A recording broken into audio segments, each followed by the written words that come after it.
Hello, parents and students. I just wanted to offer you some tips as you get started in this school year, this 2020-2021 school year. So these are just some tips as you move forward that can hopefully help you. You may know some of them, you may not. So hopefully you can take what you need to know and use that to benefit you if you're the parent, and your child, if the student is watching, then it can benefit you as well. So a number one tip: communicate with your teachers. So whether that is the student or the parent, students, if you are not sure about something, if you don't understand an assignment, if you are not sure of a due date, if you don't know where you're supposed to go to get the resources, ask your teacher. That's what they're there for. That's what they get paid for. That's what they want to make sure that you know. Parents, same thing. Teachers are there for you as well. And especially when you are there to partner with them so that both of you guys have a student who is excelling, that works out for everyone. Teachers, they want to know that their students are improving. And so if you're helping them help that student, that's all the better. So the ways you can do that is monitor your email. If you are getting notifications about homework that's not turned in, it may be that the teacher simply hasn't put in the grade yet, but it also may be that your child hasn't turned in the homework that they were supposed to yet. Either way, talk with the teacher, find that information out. If your child is one that isn't turning in homework, that happens all the time. I see it all the time with students, and they simply aren't turning in their homework, which makes their grades go down. It's a simple, the easiest thing for them to resolve is just make sure that they turn their homework in on time. So that's one way to make sure and monitor them. And then if you notice their grades slipping, if their grades are going down for some reason, reach out to the teacher. Ask the teacher, what's going on with my child? Is there a way I can help? And a lot of times teachers can give you either tools or resources, extra things for your child to do so that they can improve their skills and so that their grades can improve. So again, that helps everyone. So we want to make sure and work together as a team. Another big thing, as I mentioned, is just asking for help. A lot of times we feel like we don't know what to do or where to go for this help, and so we struggle through it, and then we often don't get the resources we need. So this is an easy solution.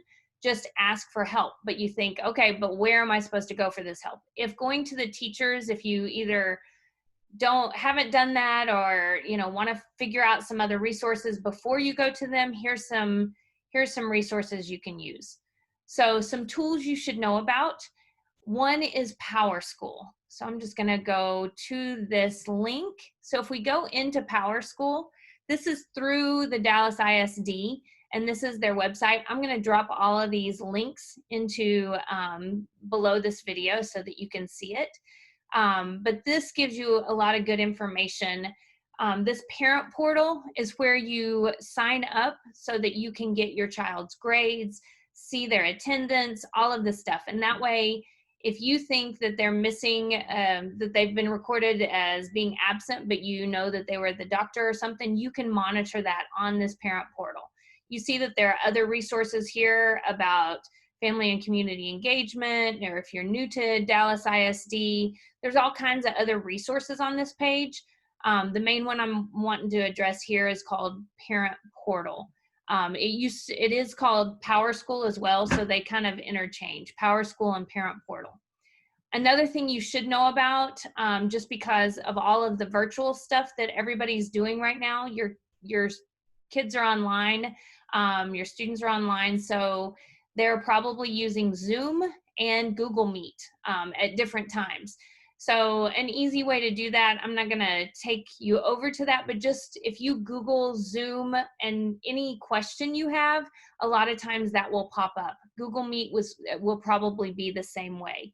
But they are video chat resources so that your student is online with the teacher face to face. So those are important things to know. And there are tips on that out there on if you can't figure out how your child needs to sign in. But again, go to a teacher. They will help. This one is if you need to get any support with your devices. So whether you have younger, older kids, either way, this gives you information on how to do things with Chromebooks, your iPads, and there's the Kindle Fire, the Mac. So there's different resources here that you can look into and find out that are straight from the district. And then a lot of people have been asking for devices. I know that that's a huge issue, and we want to make sure that everyone has a device. If you do not have a device, if all of your children in your household do not have a device, they can get a device. So they need to go and request through this form, and this will allow them, this particular one is the hotspot. You can get a hotspot. So another thing that I would encourage you, please do not rely on your phone's hotspot. A lot of students have told me, I'm just going to use the data on my phone. It runs out and it is really slow. So utilize the resources that the district is offering. They are for your student. So please access those resources. They should be able to get a Chromebook. If they're younger, they should be able to get an iPad. And the Wi-Fi hotspot. The hotspot, I believe, should cover everybody in the household. However, if it gets to running slow, go ask for a second device, because that is partly because there might be too many if you have like 3 kids all trying to do their homework at the same time, that might slow it down. So you may need an extra device. But DISD has this form. You can fill out this form, or you can go directly to your child's school and request one, and they will give that to you as well. So those are some resources there. So here is, this is just another tip on how you can get a device and a hotspot. You can also call this number, 972-925-5630. Or like I had mentioned, you can go to that online request form, or you can go to the whatever campus your child is at and then ask them for one. Here's some other ways to get help that you might find necessary. So Khan Academy is for things like science and social studies. So Khan Academy, especially most of your middle school, probably high school students already have access to this. But again, it is a website. It's free. You can actually go in as a parent and get your child signed up with you so that you can see what they're doing. But this is really great. A lot of college students have even used this for help if they can't figure out how to do some algebra problem or chemistry problem or something like that. They can go into Khan Academy and search, and it will show a video. It will help. There are different little quizzes that they can do to help them figure out which things they're struggling with. So Khan Academy, again, free. Most of the students I know already have an account. They may not remember their password. If they don't, I guess they can always start a new account. That's not going to hurt anything. Another really great partially free website is No Red Ink. Some of the schools do have this already for their students. I am not sure if your school will, but even if it doesn't, you can still sign up, and the free account gives you some resources. So if your child is struggling with grammar or some things like that are related to English, they can sign up here and they can access the different little, it's little quizzes, little questions, and they're really good. They're really helpful in the way it's interactive. And so it's as fun as, I guess, little online academic things can be. So I would encourage you to help your child do that as well. And then another way you can get help is just connect with your teacher, with your child's teacher. Most teachers, maybe all teachers, have free tutoring available usually when you're meeting in person, it's after school. So once we go back to the building, please remember that this is still available. So your child can get tutoring with their teachers. A lot of them do it after school, right after school, so that they can get the help they need. Some teachers may accommodate students and do it before school. Right now, during the virtual online schooling, teachers have time set up so that students can meet with them so that they can get help. So please don't let your child tell you that there isn't help available or that it's just too weird to talk to a teacher, because they are available. Sign on with them if you need to.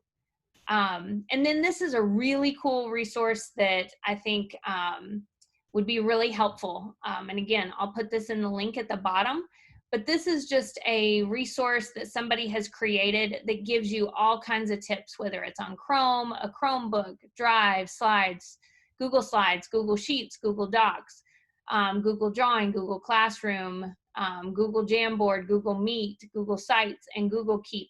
So most students these days are using Google for everything because that's the way the districts are set up.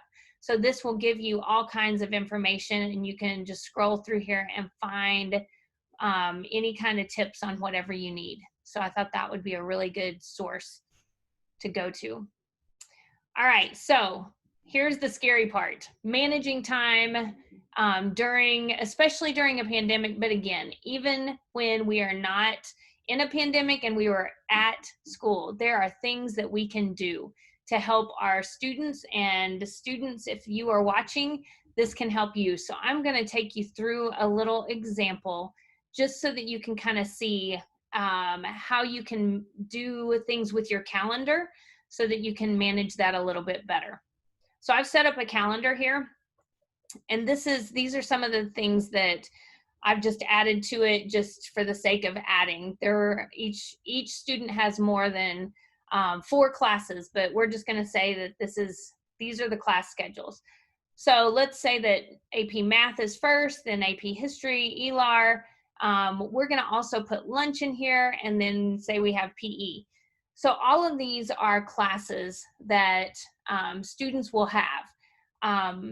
We want to put them on a calendar, because whether we're learning online at home or whether we're at school and then going back, we need to make sure that there are times available for our child to attend class. So even if class just says, okay, all you have to do is log on and log off, they need that time available to either do their homework, to study for a test, to look over the material. So we're going to allocate time for that. So these are the classes. So the other thing is, you can see that it's only on one day. Well, we know that they have classes on more than one day. Some schools have A/B days, and that will alternate. So that makes this doing a schedule a little bit trickier on Google Calendar. But let's see if we click on this. So if we go into this calendar event, right now it's set up for 8:30 to 9:30. We know that they have that, if they're on an A/B schedule, they have that every other day. So we are going to go ahead and we're going to repeat it rather than type it in every single time. And we're going to say that we're going to do a custom repeat. So we're going to repeat every 2 days, because A/B goes every other day. Now, because this ends every week, we'll probably go ahead and we'll say that it ends on on the Friday of that week, just so that we, because we're going to have to redo it each week so that we don't get off on our A/B schedule, because the way it operates is A on Monday, B on Tuesday, A on Wednesday, B on Thursday, A on Friday, which then goes back to B on Monday, A on Tuesday, and it keeps alternating. So that makes it a little bit trickier to do a repeating schedule, but you can do it. So if I repeat, you can see that that has done this. Now I'll have to reset it up for the next week because it would be different. So that's the way you and your student can set their classes, which are places that they're supposed to be at some time, even if they're not in a classroom physically. But then the other thing that I want you to think about is setting up time for them to do their homework. So let's say that school is out at 4 o'clock. Let's give them time to get home, eat a snack, but then they need to get that homework done before they get too sleepy, before other things go on. So we're just going to go ahead and say that from 4:30, let's see, we'll go ahead and move it down. So 4:30 to 5:30, I don't recommend doing more than an hour at a time without a break, maybe not even that long. Most people cannot stand sitting for more than an hour for sure. So you might even do like 45 minutes or something. But we're going to say AP Math homework. And then put that in there and save that. And we're going to allocate that time. So now I would do that throughout this whole calendar. So maybe every Monday, Wednesday, and Friday, I allow an hour right after school for AP Math homework, maybe another 45 minutes for history homework, maybe another 45 minutes for ELAR homework. Of course, you don't necessarily have PE homework, but if there's an assignment that comes up, you do want to allocate that. And you want to make sure and do it not right the night before. So if we know that your student has a test in AP Math, you don't do just the time, have them cram for 4 hours before the AP Math exam. If they're doing this a little bit at a time every night, they won't have all of that that they have to cram in and then hopefully pass the test the next morning. So the other reason that this helps is if you can schedule this in. So if we can schedule this in throughout the week, maybe there's another, maybe here we need to do AP Math homework again. And then maybe we also, and then maybe we're also putting in, that one is not wanting to save for me. All right, we'll fix that, save it. And then maybe we put another, say, 30 minutes in for AP History, and we can kind of go back and forth on these depending on how much time, as long as we have them allocated. And then we have ELAR homework. So we put all of this in here. And what that also does is when you're thinking, oh, I need to go to the grocery store and I need to take my child with me because they need to help me, or maybe they can't stay at home alone or anything like that. That way you know that you also need to do your stuff in between the times that they have class and homework. And that way it doesn't take away from any of their time. If you need to, like if Monday afternoon was the absolute only day that you had to go to the grocery store and you had to take your child with you, then you could always move that time. And so you could say, for that day, I'm going to move this math and I'm going to spend an hour at the grocery store, and put that on there so that everybody is aware that you are going to the grocery store that day. You'll be gone an hour and a half. But as soon as you get home from the grocery store, you pick up that homework and make sure that your child is getting back on their homework, so that if you needed to, you could even put down bedtime, so that you know that every night at 9 o'clock, they are in bed by 9 o'clock. So schedule out this stuff. That's why I put lunch in there. Sometimes we skip those things like our everyday stuff because we think, oh, well, I'll do that anyway. But time has to be allocated for these things. So if you can get that all in, you can put, if you go to church on Sundays, or if you go to your aunt and uncle's house on Friday nights, put that in there. And that way you have all of this stuff so you can work around that. So hopefully that made some sense. The other thing that I wanted to show you that you can use as a tool that I think is extremely valuable is, this is an iPhone. I'm not as familiar with Androids, but you could use an Android. And I'm sure that they have the same tools, just in different formats. But on the iPhone, you have the calendar, like what I was going over with you, and that's where you can put all of those dates, like I just showed you. The other thing with calendars is you can set reminders. And I didn't show you that on that last calendar, but you can set reminders. So that way, when that alarm goes off and okay, I have 15 minutes left before I need to switch activities, or I have 15 minutes before my next activity starts. And so that gives them that notification that, okay, I'm not going to spend all night on history. I've got to get it done within the time frame I've allocated for it, and then I've got to move on. The other thing with on iPhones, you can use your notes section to write notes, so they could categorize them and take notes on different classes and stuff in here. And then the reminders are really great, because if they know, like, they need to bring something to school, like they need to take some signed paper to the office by Friday, so they could write that in their reminders and set an alarm with that, so that that way you know when you need to do that. Again, I would personally put that on my calendar as a block of time, because you are going to have to take the time to walk or drive to the school and come back. So however long that takes, you need to make sure that that's in your calendar time as well. So reminders, notes, and calendar, those are three really important time management tools that can be used as you are managing all the different things that you have going on.